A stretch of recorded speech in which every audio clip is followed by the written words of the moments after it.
to the open side. Karim Bete. Lovely ball here to Samu, who's quick. Pete Samu looking for Karim Bete. Back to Samu. Oh, that is wonderful. That is wild. That is amazing from the Wallabies. Good evening and welcome to Pick and Drive Rugby, where the People's Podcast providing a platform for rugby lovers to come together and support the game that's played in heaven. I'm Ando, with me is Mitch, and unfortunately in this moment we are not joined by Lockie. He's actually busy doing proper rugby stuff with RA out at the Oceania 7, so we might be hearing from him later in the pod. But Mitch, do you ever get just a little bit, I'm not sure if jealous is the right word, but just overawed that Lockie actually works in the game and you and I just kind of commentate from the side and put our 2 cents in, and he's actually in amongst it in trenches, as it were? Yeah, I mean, he's very lucky in some regards, I guess, to be able to do that and to get a paycheck at the end of the day. Both of us would love to be able to do something like that one day, maybe. But I mean, the amount of effort and work that he puts into, I know, the product that he puts out on his articles and his coverage on his match days, it's a lot of work. And so I don't know 100% yet whether I sit here and think that I want to do that, because it might take away some of the enjoyment of rugby and just, it's all rugby 24/7. But yeah, maybe one day. Maybe one day. Well, that's actually kind of a good segue in that you and I and Lockie have reached the end of what's been a pretty long year. So this is unofficially, unless some reason has us jump on in the next month or so, this is going to be the last podcast for 2023 on the Pick and Drive Rugby Pod. It has been a hell of a year. It has definitely kept us busy, and it is incredibly exciting to get to this point in the year where we can say, mate, we've done a pod have we done a pod every single week or nearly every single week of the year? It feels like it. This is episode 66 in numbers. So whatever that equates to, it feels like it. And just being able to reflect on what this year has been. Reflecting on what this year has been, when we look back to where we were at the start of the year and going into Super Rugby Pacific and then the World Cup, and how optimistic we were. Eddie Jones had been signed, and what Rugby Australia was going to do, and what Australian rugby, what goals they were going to kick in 2023, to sit here at the end of it and sort of think, geez, the ball was well and truly dropped this year, and it can only get better in 2024, hopefully. It's been a pretty big year and a lot of content to cover. Very much, and it looks like things aren't going to be slowing down. One thing we will just quickly touch on within this intro is the news that there's some big names, particularly Mark Nawaqanitawase, who at this point in time, there's some news articles going around that he is having conversations with the Roosters leadership about whether or not he might be signing for them in the future. He comes off contract at the end of 2024. Before I get your thoughts on that, I will just say that Morgan Turinui did mention that his understanding is that Marky Mark was offered a longer-term contract by the Waratahs/RA, but he decided to turn it down because he believed his value would increase by the time contract negotiations came around, which is definitely true and accurate at this point in time. It's an interesting one to think. How did you feel when you kind of heard this news, and what jumped into your mind? I'm not sure what to think of the rumors so far. The news itself was officially leaked by some NRL correspondent, some guy that writes for NRL and does that sort of side of the game. So in a lot of ways, it's being reported as kind of the revenge for the Joseph Suali'i signing that the Waratahs and Rugby Australia have made for him to come across at the end of next year, which is going to be massive for our game to see what sort of talent he can be and the interest that he brings. So part of me thinks it's just a little bit of NRL trying to get back at Rugby Australia for signing Suali'i. He's like a revenge signing is what it's been spoken about. The other part of me thinks that, like Morgan Turinui was sort of hinting at, is that he's using it as contract negotiation tactics, which some other former NRL players or current NRL players have done. Even this year alone, there's a few players that have come out and said, oh yeah, I'm talking with Rugby Australia, and then the NRL end up giving them a few $100,000 more on their contract to stay. So whether that's what's actually happening as well. Yep. I know he did grow up playing league, and that's something that he would probably personally want to be doing. But at the same time, like, we got a home World Cup and a Lions series in 2025. So if he was to leave at the end of 2024, he's removing the chances of doing those two things, which will not ever come back again. So for him to jump ship, I would be very, very surprised.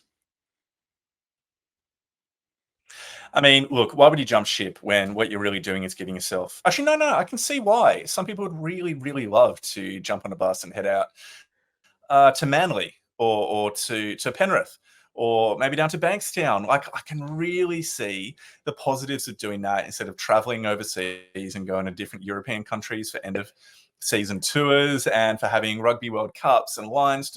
I can see the appeal. Now, I do just need to shout out Steve Lenthal. Steve, as an absolute legend, did send through a meme to me just moments ago, but unfortunately it's too late for us to get it on the pod right now. We will chuck it out in our tweets or retweet what he's done, but here's another quality Simpsons meme about this whole Nwanganitawase saga. So tonight, what we're going to be doing is we're going to be touching on a few different things. We're going to quickly do a wrap-up of the Oceania Sevens competition, which is what Lockie is out at currently.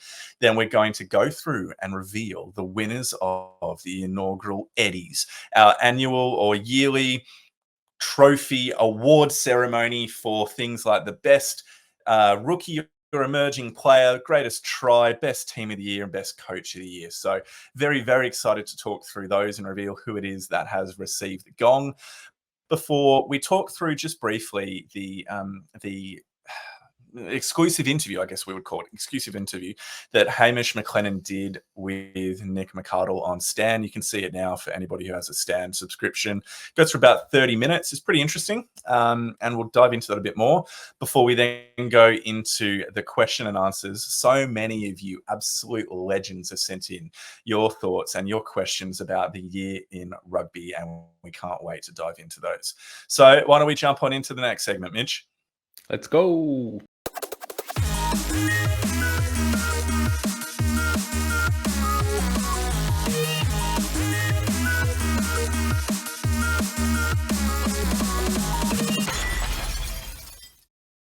All right, we are now actually joined by Lockie, who is out at the Oceania Rugby Sevens Championship at Ballymore. Lockie, number one, good to see you, mate. Number two, like, where are you? What are you doing? Talk us through it again. Hello, everyone. I'm in a closed, hopefully soundproof room inside Ballymore. We're covering the Oceania Sevens for rugby.com.au, and the Aussie girls have just won gold, which was awesome. So down on the field, they're running around with the Oceania trophy, but I'm sure they've got their eye on the Seven Series, which kicks off in about 3 weeks. But a good win against Fiji to take out the title, 26-0. And they won 4 of their 5 games against a New Zealand development side as well. And the other one was a draw. So unbeaten weekend for the girls. The boys, not so much chop, so we'll leave them by the wayside for a little bit. It was very interesting as because I knew you're out there. I kind of tuned into a couple of games across the weekend, and it was interesting. I had the opportunity to go back and watch replays of the Aussie men's and Aussie women's, and I had a limited time to be able to do so. And I just kind of loved the fact that I just went for the women's games because I just knew how damn good our Aussie women's 17 are. They are just incredible in everything they do. They're ridiculously talented. We saw Maddie Levi racked up 8 tries across the tournament, so she was top scorer. Tegan Levi almost set 7 of them up, I reckon, 7 of her 8. So a bit of a sister act there, but they've just got star power all across the deck. Shani Small, who's formerly Shani Williams, she was still running around, keeping the young girls honest. But in fairness to the boys, I gave them a bit of stick, but they did play really well. They only lost to Fiji by 6, and it was goal kicking. And same deal with New Zealand, it was goal kicking again. So 28-22 and 14-10, they go down to the 2 best teams in the world. So it's just a matter of inches for the Aussie boys. Brilliant. Well, can you just give us a bit of a heads up in a broader sense for people who may not follow Sevens rugby particularly closely? What was this Oceania competition and what did it mean for the teams taking part? For sure. So the Oceania Sevens serves as both a regional tournament, just as a bit of a lead up into the 7 series, but it also serves as a qualifying tournament. So there's an Olympic division of which Australia wasn't a part because we'd already qualified. So there were, I think, 14 teams gunning for just one Olympic spot. Actually, scrap that. There were 12 men's teams going for one men's Olympic spot and 8 women's teams going for one spot. So we saw Samoa qualify in the men's, which was amazing. They managed to beat a couple of terrific teams like Tonga, Papua New Guinea were a bit of a hit in the men's as well. And then in the women's, Fiji, surprisingly, hadn't progressed through the World Series, but they dominated the field. And so they'll go back and defend their Tokyo bronze after backing up this one. But through the repechage, so the runners-up also get another chance. So Tonga and PNG will get another crack in the men's, and Papua New Guinea will also get a crack in the women's repechage. So still a bit of life left there, and also the chance for them to get a spot on the Challenger Series, which is the step below the rebranded 7 Series. So plenty on offer, a huge Pacific population in Brisbane, as you can imagine. So it's just been heaving, really good fun, lots of good music. I had a curry that could knock your socks off about an hour ago that I'm sure I'm going to regret later. And it's just been a fantastic couple of days out. So really, really glad to share the good book of sevens, and especially leading into what's going to be an awesome rebranded 7 circuit. How very, very good. Well, thank you for that quick update. Why don't we jump on now, team, into the Eddie Awards. Now we got lucky. Let's go through and reveal the winners of the Eddies in 2024. Let's go. 2023. Let's go.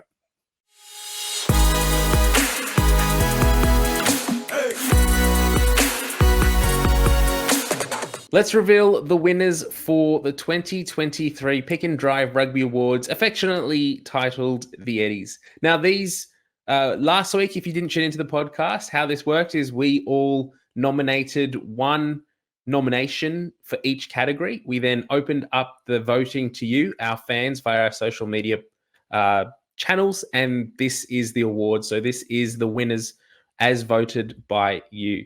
So the first category and the first award was Team of the Year. So the 3 nominations were the Red Roses, the women's, the English women's rugby team, the Black Ferns, which is the women's sevens, New Zealand women's sevens team, and then the Springboks.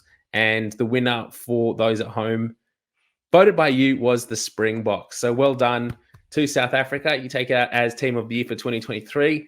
Ando, any thoughts on that one?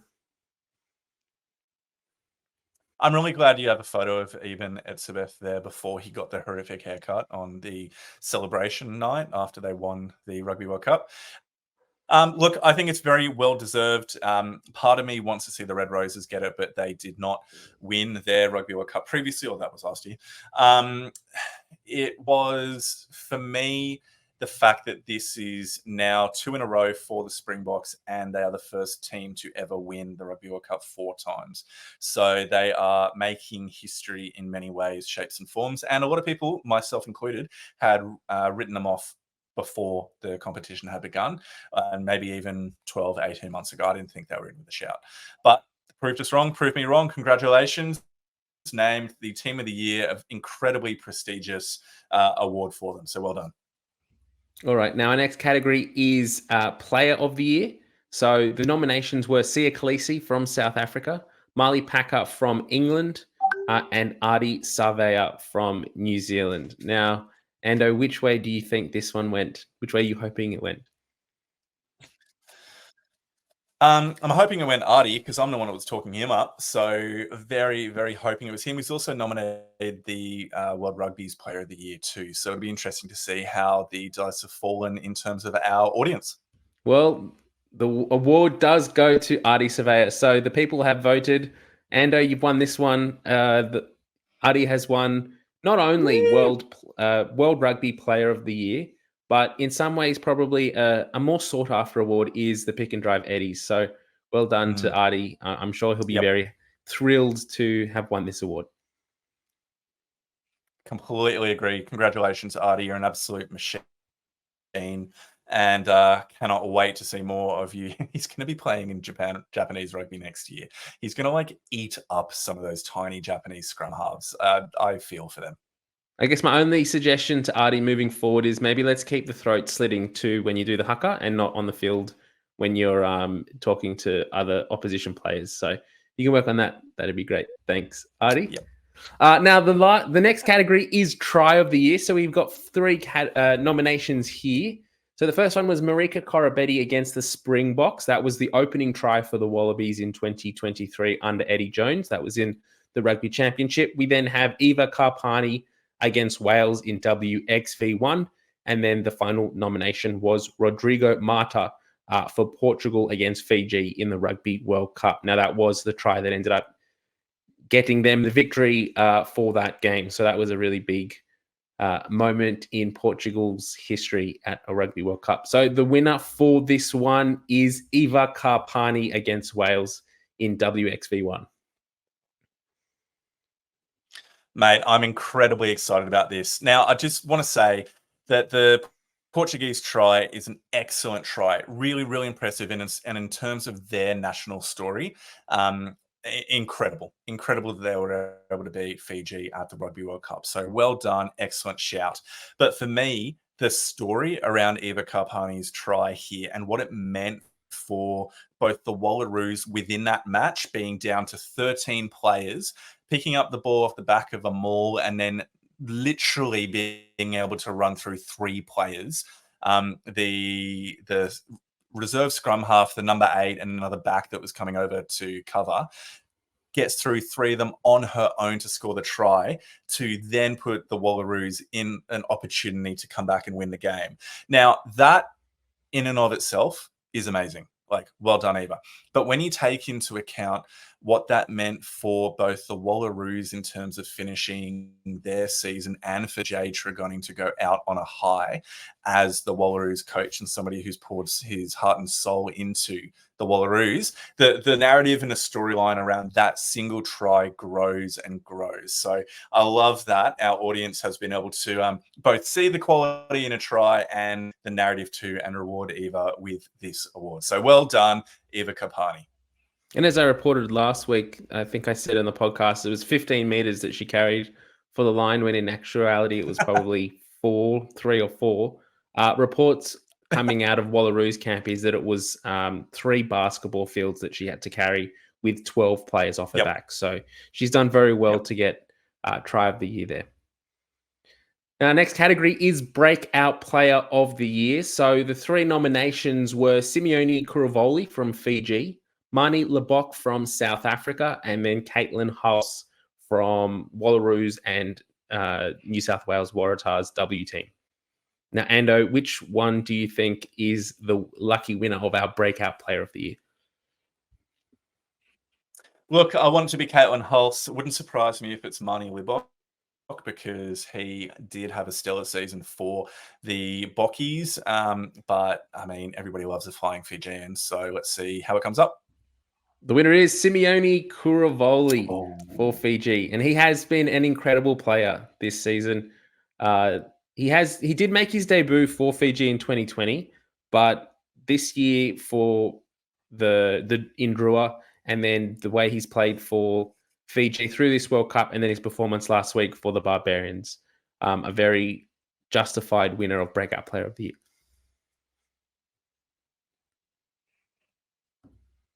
All right, and a final award for... And let's go into our last category, which is Coach of the Year.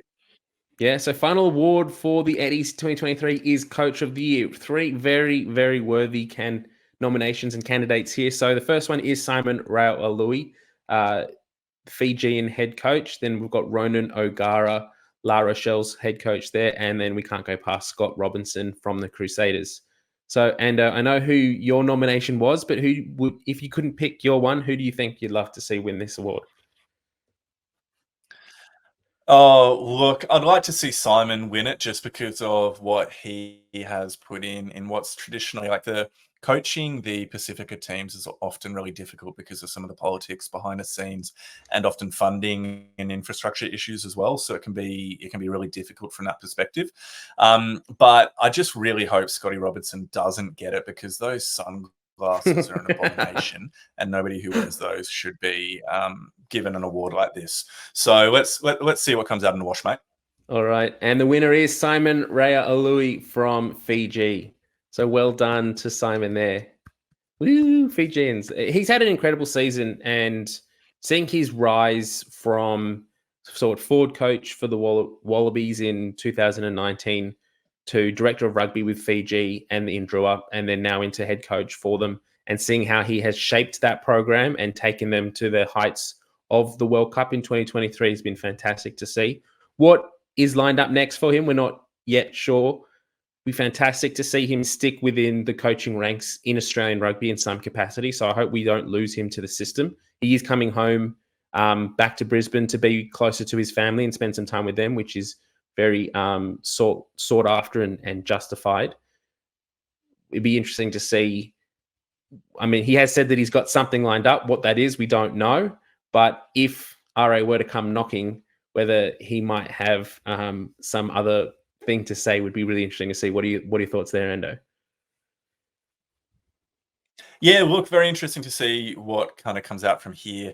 I do like the opportunity that Australian rugby might have to get someone with his recent experience and kind of what's the right word? Kind of the charisma or the standing within the game, like the that professionalism he that has within Australian rugby ranks. Yeah, good point.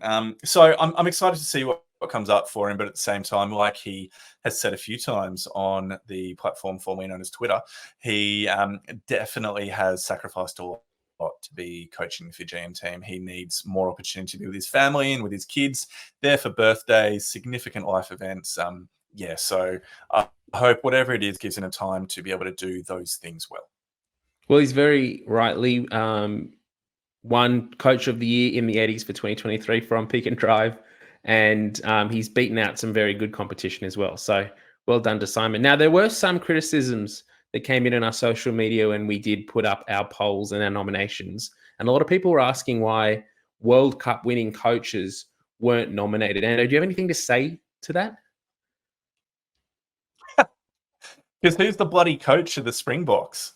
Is it Ninaba or is it Razzie? Like, we couldn't have two of them up. So who's the coach? Isn't Razzie the director of rugby? Yep.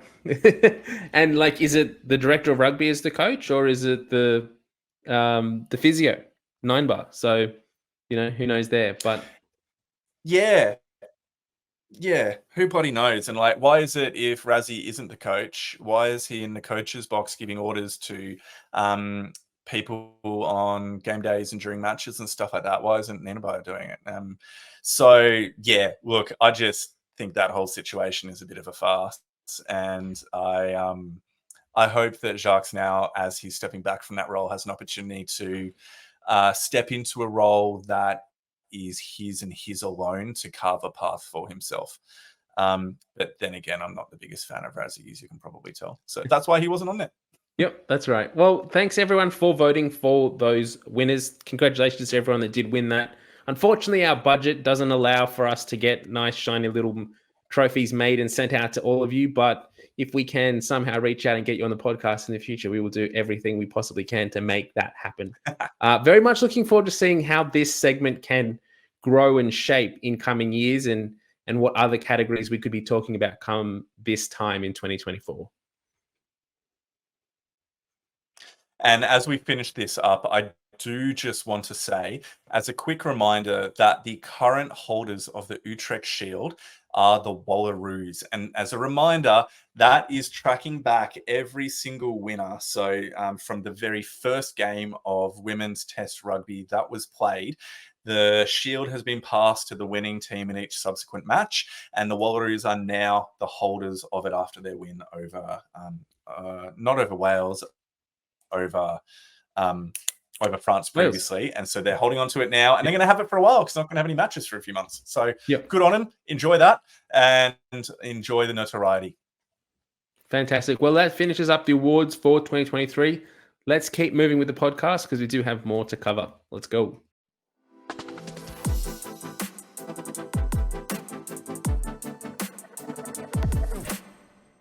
We're recording, so we'll go in 3, 2, 1. I'm going to clap again. Hit the thing. Okay, now we're going to talk about the Hamish McLennan interview that Nick McArdle sat down with earlier this week on Stan Sports. Now, this was a pretty interesting interview, and there's a fair few talking points that I think have come out of it. And you've got an opinion. I think everyone who's watched this has an opinion, and whether you liked McLennan going into it or you loathed him going into it, you come out of it with definitely an opinion, whether it's a good thing or a bad thing. There's definitely opinions in this. So let's just dive into it. What were your overall thoughts of this interview? Mate, I got to say, my respect for Nick McArdle has gone up even more. I think the fact that he was cut from Fox Sports back in a day and Stan was then able to pick him up, he is, in my mind, one of the best presenters and just sports rugby interviewees or personalities within the game because of his ability to be personable but direct and professional all at the same time. So there are a few points that I wish that Nick had been able to push a bit further on and maybe drive home a bit more, but he didn't shy away from many challenging questions, and he actually kind of called him a bunch of times on no, that's not what I'm asking, and let's get back to the question that I actually asked, which I really respected and liked because it must have been an interesting balance being an interviewer from the sports broadcaster that basically the person you're interviewing is the main sports platform, sport on your platform. There was a real sense of, for me personally, leading into this trepidation around where this conversation was going to go. And as you so rightly highlighted, Nick McArdle went in swinging from the very first question that he asked. He asked Hamish a loaded question and said, whose decision was it to appoint Eddie Jones? And then McLennan sort of fumbles a little bit and answers the question. But Nick McArdle didn't pull any punches, I didn't think, and asked the questions that we wanted to hear. It could have been very easy for them to ask questions or ask things in a way that painted the RA administration in a better and brighter light, considering they are the official broadcaster partner. They are, they're in business with Rugby Australia. They want to make their game look good. They want the product to flourish for them to then, get that return. But you could definitely tell that McArdle was even pushing and just his background in the game, the fact that he's been in it so long, he's lived through the World Cup, broadcast through it. The questions that he was asking, he really did push McLennan in places and said, "Oh, hold on, that's not the right thing to say. Like, were you over budget?" And pushed him in those areas, which was really, really interesting to see. What were your thoughts on how Hamish answered the questions, or some of the key things that were the takeaways? Yeah, look, it's really hard. So there's this podcast that I listen to called The Rest is Politics, and on it, there was a really good moment a couple of weeks ago where the two presenters or hosts were talking about why politicians will dodge answers and not actually answer a question directly. And what the more media savvy guy was basically like, it's a lose-lose situation if you answer it directly, because if you're direct and honest, then you're going to get quoted and it's going to look really bad for your party. And there's an element here where I think Hamish was in a pretty tough spot where he needed to take some level of personal and organizational responsibility for the crap show that Australian rugby is in 2023. But he also was trying to understandably avoid making headlines at the same time that could be used to further denigrate Rugby Australia and rugby union within Australia. So he was in a tough situation. There were a bunch of times where he gave wishy-washy non-answers to Nick's questions. A few of those times Nick called him on it and kind of restated or changed the angle slightly, which I did value. But yeah, look, it's one of those ones where you're never really going to be wholly satisfied by what comes out regardless, because McLennan has to be savvy to the media. Like he's aware of the dynamic he lives in, so he's going to be avoiding giving those kind of powerful dynamic sound bites. There are already some headlines, as you said. They tried to stay away from creating headlines in this interview, but there were ones that came out of it. The one that jumps to mind was that they were over budget. They were potentially millions of dollars over budget for the World Cup. And that even when Nick pressed Hamish on, who allowed that, like, was there no accountability held of saying, you know, you are spending too much on something, and on reflection, do you think that was the wrong decision? Hamish doubled down and said, no, I don't think it was. You know, we wanted to give the coaching setup the amount of resources they needed to succeed. And the biggest one for mine was that looking at the appointment of Eddie Jones and the sacking of Dave Rennie, he said, if those circumstances happened again, would I do the same thing? Yeah, I probably would, knowing how it had turned out. And I mean, for me, that was just, I don't think that was the right answer. I think that point, sorry, I'm just going to jump in. That point that he made was not knowing how it turned out, but it was kind of like, if you were in the same position again, he was like, well, yeah, I would make the same decision, because like, we're looking at this with the benefit of hindsight, knowing like the dumpster fire that it is now. But Hamish obviously like couldn't have known that at the time, and the board obviously. What did you think about his trying to share responsibility with the board about decisions that were made? There's a part of me that goes, yeah, like I get it. The board definitely is going to be a part of those decisions, but you've put yourself in front of the media so much and said so much about where rugby needs to be and what you're doing within that space, and been a very public figure. It's interesting that now, when there's some responsibility that needs to be taken, he's sharing that a bit more than we've seen previously. Yeah, and I thought he also sort of contradicted himself a fair bit too, when he was sort of saying, first of all, in the beginning of it, when McCarthy was asking him, you know, who made the decision? Was this a captain's call? He said, no, I don't think that's fair. It wasn't a captain's call. The board, we made it together. There was fears of how the Wallabies were progressing under Dave Rennie, and that was shared amongst the board together. He said, I as McLennan, I did pursue Eddie, and I was important in signing him as the Wallabies coach. But it was maybe not unanimous, but it was a decision met by everyone on the board to go with Eddie Jones. And then they start to talk about some of the achievements. So bringing on Cadbury as sponsors, signing with Stan Sport, all of the different things that have happened since McLennan has been chairman. And he didn't sort of say that, like he tried to kind of say the board were, and the members of the board and the different members in the association were helpful in that decision, but he also did contradict himself and said, well, you know, I was integral in those discussions. I was deep and front and center in all of those, but there was lots of people helping me. So it's like you can't sort of shift the blame and say it was a board decision, but then at the same time try and say that the good things were you as well. Like you can't take both. I loved it. Such a good question. Such a good question from Nick. And I mean, I've got a few points I might just quickly rattle through about where I wish the conversation had gone as well. Then maybe if you want to jump on any of those, or say your own areas that you wish it had gone. For me, I wish there had been more of a push about how the conversation about centralisation being the foundational cause of the problems that the Wallabies are facing at the moment is the reason why the Wallabies did how they did. That's only come out recently. And so it's interesting that the blame is being shifted from Eddie towards these foundational or structural issues within the Australian rugby landscape, when that wasn't a conversation under Eddie Jones. Dave Rennie. Why didn't Dave Rennie get this leeway in terms of why his results were so poor? Why weren't we talking about the issues of centralisation or pathways or high performance alignment when Dave Rennie was in charge? Because it was exactly the same. No change has been there. So that's the first one. I wish there'd been more push on that point. Secondly, on what centralisation looks like in more detail than what he provided about kind of aligning high performance frameworks.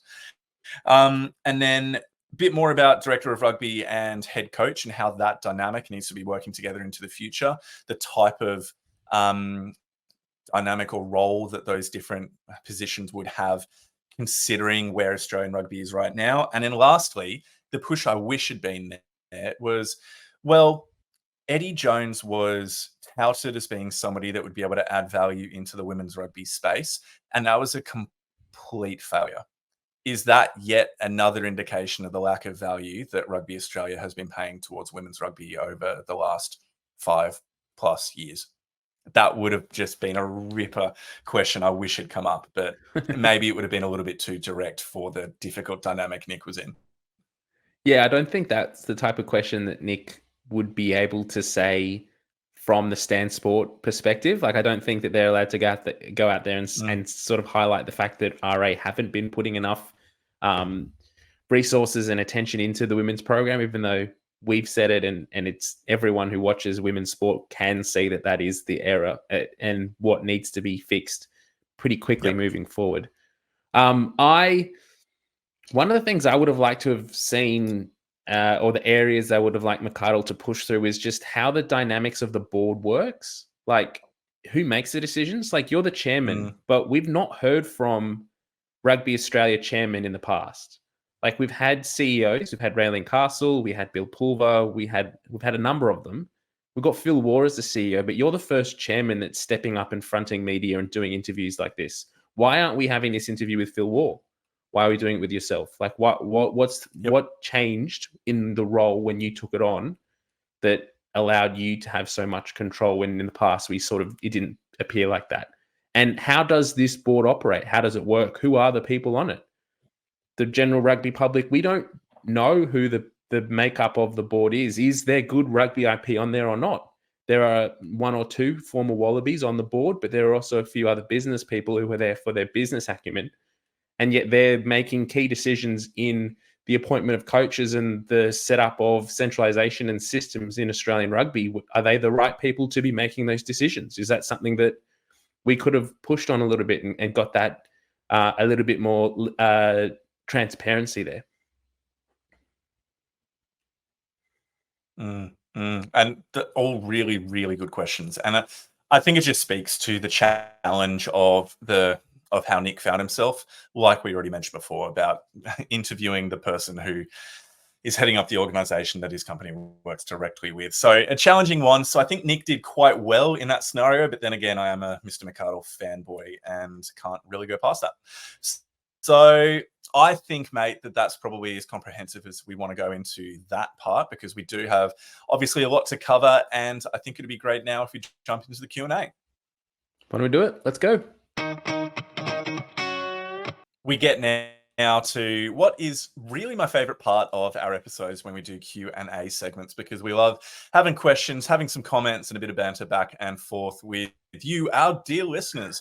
And before we go any further, Mitch, what godforsaken AI hell are we looking at right now on the video feed? Yeah, look, we're nearly stepping into the world of AI, and some of the content that comes up and the creations that are made are pretty far left of field. So the prompt for this one was Eddie Jones talking on an old school telephone. So take with it what you will. That's meant to be Eddie Jones. There is a telephone there. Looks like he's talking to some kind of BlackBerry, but a little bit of Photoshop added in there as well. Yeah, very, very good. So this is not some type of racial appropriation. Blame AI, not us. We are still improving in this space. But either way, let's jump in. The first couple of questions that we have are actually ones that we received a week or so ago. Yep. We just wanted to recognize we hadn't had a Q&A sesh previously. So yeah, thanks for your comments. Firstly, Connor, I'm not going to read this out loud because it's quite a long one. If you're watching us on YouTube, please feel free to pause this and take a quick look through. Basically, what Connor is speaking to is the need for long-term planning from Rugby Australia. And he points to the similar disaster that was Irish rugby in 2013 after a horrible Six Nations lost to Italy, and they came up with a 10-year plan with clear checkpoints and ways in which they were going to be implementing the changes that they were looking for. And I think that's what we are looking for, Mitch, within Rugby Australia. We're looking for that clear leadership in the long term. Like, what can we do to put ourselves in the best foot forward for 2027? Obviously, as a home Rugby World Cup. But how does that fit within the longer term program of restoring Australian rugby to being one of the top rugby nations within the world? That's what I'm looking for. Are you kind of on the same page as what Connor is putting out here? Yeah, look, to Connor's credit, this is the first sort of structure we've seen anywhere reported of what centralization or a system could look like. Like, RA has been very vocal in the past few weeks around this idea of centralization, whatever you want to call it. There was a few buzzwords being used, and then they were told they're not the right words to be using. but we're not really sure what that looks like. It's shifted away from centralization into an amalgamation of the high performance system and not sort of total control from RA. But like what kind of suggested here around having a clear path, having a clear step-by-step guide to where we need to be in a set time frame, so 10 years, reviewing that, making sure that we're looking at where we are along the way. Have we hit those goals or not? What do we need to do to change it, the system or the plan, to make sure we are achieving those goals? Is just something we haven't had in this system, and that's why the system isn't working to the most effective way it is, and we're in this hole that Rugby Australia has found itself in. Yep, completely agree. Moving on to the next question or comment from Reed. Would love your thoughts on the poll about RA's responsibility in this whole debacle given Eddie's resignation. We've already spoken to that previously and have spoken a little bit about that when we went through the Hamish McLennan interview earlier in the pod. I guess one point I would say that so much for that question. One thing I would say on this point around RA, and it comes out of that interview that Hamish McLennan has made, it baffles me that McLennan and War have both said on various formats and various different interviews, we've never asked Eddie what's coming next. We never asked him if he interviewed for Japan. We don't think he's going there. He's definitely going there. It's just, it's going to happen. This doesn't happen if he hasn't interviewed with Japan and he hasn't lined it up. So I believe that it is in their best interests to have asked these questions to kind of figure out why this review that's coming up, why our World Cup campaign was so bad. And that is their responsibility. So that's what they need to do. Yep. Yeah, really good comment. And I'll just add my quick 1 cent or 2 cents there. I do think it's an absolute cop-out that Eddie Jones hasn't been asked as well. Hamish McLennan's reasons on the interview were, well, we're covering old ground. He's already denied it in interviews. And like previously, mate, you're his freaking employer. You're his boss. Ask your employee whether or not he has potentially broken contract or not. And if he lies to you, then at least you find out in a wash that he lied to you. But it just baffles me. Absolutely baffles And on me. that point too, All right, moving into the next we won't question. stick too much on this, but on that point as well, the stuff that Eddie Jones is now saying in the media, so he's left, he's resigned, he's still contracted until the 25th of November. So at the time that we record, he is still an employee of Rugby Australia. He's still being paid by Rugby Australia under that contract. Now, if he goes and does interviews while he's coaching the Barbarians and says things about how the players aren't fit enough and the system's not good enough and Rugby Australia is not going to get where it needs to go and I can't work in a system like that, like there needs to be some kind of clause or something put on him to stop saying so much damaging things about Rugby Australia now that he's gone. Like, you're still being paid by them. Stop dragging their name. Stop dragging our name through the mud. Yep, 100%. All right, just on a couple of things. This is Shane Orr. On Eddie Jones, I'm going to be even more cynical about him. I believe he was offered an offer he couldn't refuse from Japan before the World Cup and basically tanked the whole situation from there. I'm summarizing a few points here. Then number 2, on the Wallaroos, they play the game as it's supposed to be played. Good chop tackling technique and with continuity. Their game is going to get non-rugby people watching because it's how rugby was meant to be played, and it's exciting to watch. Look, there's a lot there that I completely agree with from the Wallaroos perspective. I see entirely why you could be more cynical about what Eddie Jones has done within his tenure over the last couple of months. Personally, I've got his books on my bookshelf behind me about leadership and about his life within rugby, and I would hope he is a better human being from what I've read within those books than what you're putting forward as that. It's a bit of a conspiracy theory there, I'm going to say, but I can see why you got there. So I personally hope that he's a better human being than that. Mitch, quick comments on those.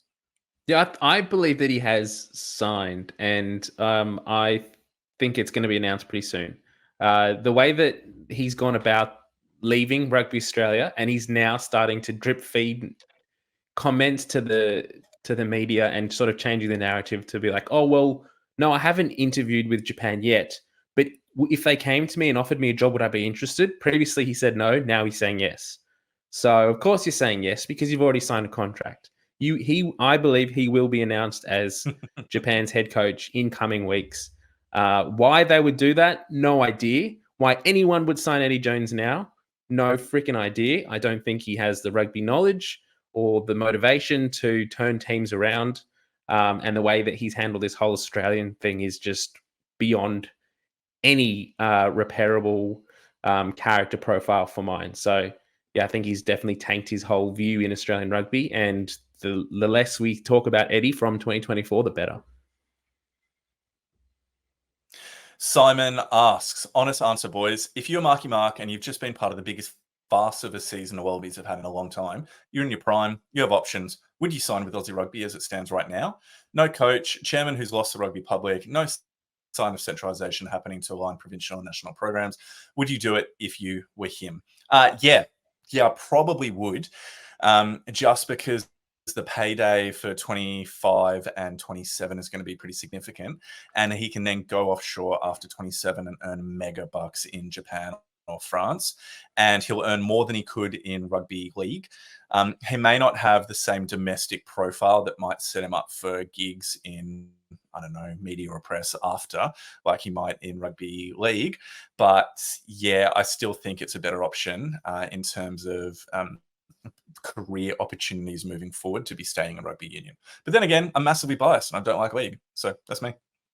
I think there's a little bit more of this tale to come out, and there is information starting to emerge now from the players since Eddie's gone around what kind of the culture was and what the vibe was in the camp under Eddie Jones.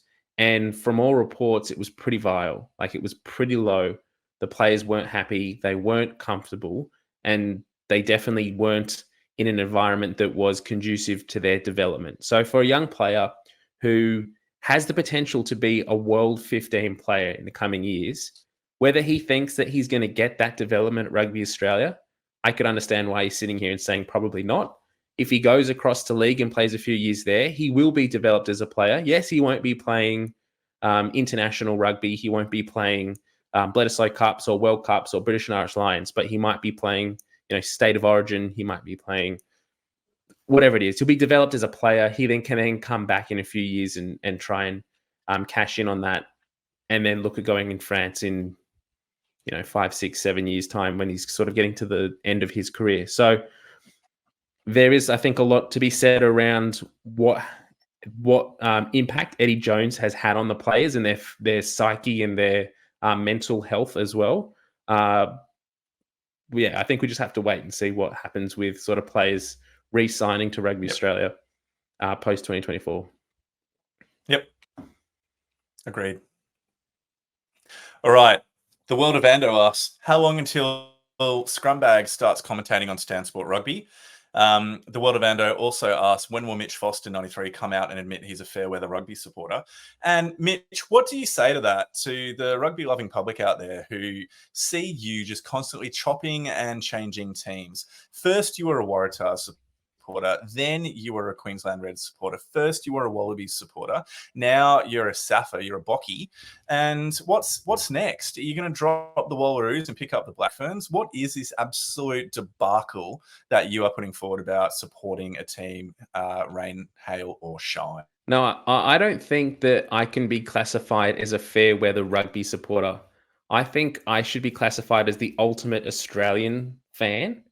Now, take away the South African Springboks side, and that was because the Wallabies didn't get out of the pools, and we had to have someone to talk about in the podcast since the last pool game of the World Cup. I support teams that are doing well. So not just in that I support the Waratahs because they're good, but I've started supporting the Melbourne Rebels when they started to get momentum, supported the Queensland Reds when they pushed through to their title in 2022, was it now? The Super Rugby AU. Like, I'm just an Australian rugby fan. 2021. Yeah, 2021. I'm an Australian rugby fan first and foremost. And so if there's an Australian rugby team, bar probably the Brumbies, because for some reason I just can't seem to get on that bandwagon, that is doing well, I'm happy to fly their flag for the podcast. I know that you're a pretty hard and stand and fast Waratahs supporter. We've got the Reds covered with Lockie, so I'm bringing in the flair from the teams to fly that flag as well. Yeah, very well said. I mean, look, I still think you're a fair weather supporter, but we'll move on. Mitch Foster asks, when will the world of Ando admit he watches the rugby more for the male eye candy than the action on a field? Look, one of the really foundational things on this podcast is the belief that people can think two things at the one time, or have two things that may look as though they oppose each other but still be true. So for example, I can be a massive Wallabies supporter but still appreciate some quality play or players from the All Blacks. I can love the Waratahs but still appreciate the Brumbies for who they are and what they bring to Australian rugby. And I can love to watch rugby for the spectacle of the actual rugby that's being played, but also the quality of the human that is playing it as well. So sorry for being a complex individual that can hold two things at once, mate. I'm not just a simpleton, all right? Now, moving on. Tim Foster. What does Lolosio have to do to get back into the Wallabies? He's by far Australia's best player at 10. Mitch, what do you say to your brother there? Is Noah Lolosio by far that's probably Australia's best number 10? That's probably the one part of that question that I don't 100% agree with. I don't think he's by far the best player at 10. He's probably neck and neck currently with Carter Gordon, which puts him up there as the two best options in Australian rugby at the moment. What he needs to do to get back into the Wallabies in 2024, geez, that's a pretty tough question. And I think it's hard to answer that at the moment, not knowing who the Wallabies coach is going to be in 2024. If we do go with Stephen Larkham, you would imagine that there would be a fair backbone of Brumbies players that makes up that squad in 2024. If we go with someone else completely, we bring back Michael Checker, for example. You know, he's coached the Waratahs. He's a Randwick boy at heart. You'd probably expect to see players like Will Harrison probably get a push into the squad over a player like Lolosio. So what he needs to do, though, to put his name up there, he needs to consistently perform each week in 2024, and he needs to have consistent improvement and push all opposition, not just the Australian opposition, but the Kiwis, the Fijians, and Moana Pacifica as well. He just needs to clearly put his hand up so that when it comes to that first squad naming, we're saying Lolosio's been brilliant this year, so has Carter Gordon. They both need to be named in this squad. We can't be saying that one player is better than the other. They both need to be out-and-out picks for that coaching staff. Yeah, look, I think for my mind, he's got to start for the Brumbies each week, and there's no guarantee of that considering how well Ryan Wannikin and Jack Debrasini did at lots of points last year throughout the 2023 season. So that will be the hardest point. He's not a nailed-on starter for the Brumbies. And that will be fascinating to see how that develops under Stephen Larkham at this point down in Canberra. But why don't we keep on rolling on within our questions? And the next question or comment that we have comes from... I think that's our last question. Oh, is that the last question? Yeah, that's all we got. Okay, cool. Well, we didn't answer the one about Scrumbags commenting on Stan Sports, though, and that's a great shout. I think we've seen some great coverage over this weekend of the Oceania Sevens, and Lockie has been there doing his thing for rugby.com.au. So it's only a matter of time, really, until we see Lockie, grace our airwaves on Stan Sport in the coverage that's coming up for the Sevens in the off-season. He did say that this may not be the thing for him because he has a face for radio, not a face for TV. So that is something that he needs to obviously work on and maybe see what he can do within that kind of beauty space there to work on that. But hey, look, if Morgan Turinui can get a gig and Justin Harrison, then kind of maybe Justin Harrison more so. If Justin Harrison can get a gig, yep. If he can get a gig, then anyone can. All you've got to do is just growl heaps, is what I have learned. Growl and also, if you're copying Sean Maloney, you've just got to repeat the player's name who's doing something well, like in ever increasing levels of excitement, and then extend the vowel at the end of the name if you can. So it's like Tupou is in for the try.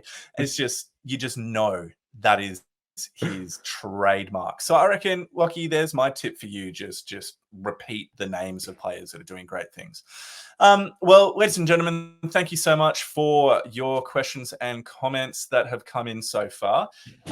Mitch, this kind of brings us to the end of the podcast, mate. It seems a little bit bittersweet, a little bit odd to for me have been away for a little bit over the last couple of weeks and then come in and wrap things up for 2023. Yeah, it's been a really big year of rugby, as we kind of said in the intro. The ups and downs, the highs have been high and the lows have been very low. Yeah, it's been a lot to cover, a lot of ups and downs. This is probably the earliest that we've ever wrapped up a podcast in the last 4 years. I'm pretty sure at this time, normally the Wallabies are heading off on their northern tour of the Northern Hemisphere and the home nations. So we usually have a few more weeks of rugby content to cover before we have a few days off, as happened this year, before we're back into previewing squads and things for Super Rugby Pacific the following year. So we might be back in your podcast feeds. Just keep an eye out. Keep an eye on our socials. We are going to try and see if we can line up an interview or two with some players in the next few weeks while we don't have to do our regular podcasts. If we are successful in doing that, we'll let you know via our socials. So do keep an eye on those. We'll be wanting your questions if we do line that up. So do make sure that you're keeping an eye on that and sending those questions in. We will also then start off 2024 like we have the past few seasons with our previews of all the Super Rugby Pacific squads, primarily the Australian-based ones. And yeah, hopefully we can line up some great interviews there as well and talk to some coaches and some captains.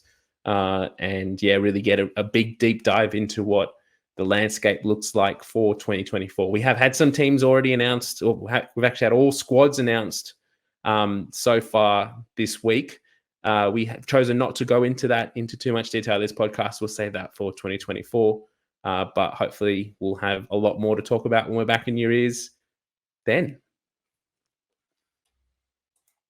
Very excited, mate. Well, thank you for what's been a good year. And I do just want to shout out Lockie at this point. Lockie came on partway through the year to join us as a regular part of the Pick and Drive team. And we have absolutely loved having his passion and insight and camaraderie as a part of our duo. We've been doing this for a while, Mitch, and I love you, mate, but it's nice to have somebody else as well, just to shift up the dynamic. And I'm sure you feel the same. So, Lockie, thank you so much for joining us and looking forward to more in 2024. All right. All the best, team. Have a wonderful Chrissy New Year's break. Stay safe, and we'll see you next time. Bye.